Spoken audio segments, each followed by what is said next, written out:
نعم. أؤمر يا محسن بيه. أنا عامل إضراب وببلغ حضرتك رسميا بكده. إضراب؟ أيوه. اشمعنى أنا اللي مش هعمل إضراب؟ أي حد بيعمل إضراب بيبقى له طلبات. إيه اللي ناقصك؟ يا سيدي الطلبات جاهزة. ده قانون حق المسجون.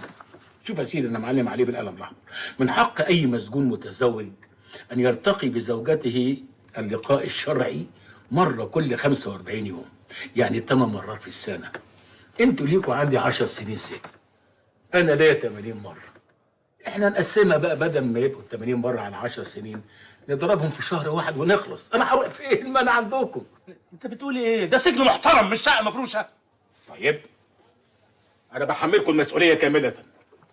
أنا هبلغ جميع جمعيات حقوق الإنسان، هبلغ جمعيات الدفاع عن بتاعت سجناء الرأي. مين؟ سجناء الرأي. هوصلها للأمم المتحدة، هبلغ أوباما شخصيا.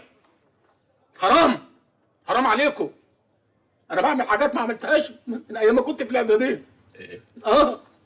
حرام. من أيام ما كنت في الإعدادية ما كنتش بعمل حاجات. خلاص فهمت. بقوم كل يوم الصبح. فهمت. مش كده.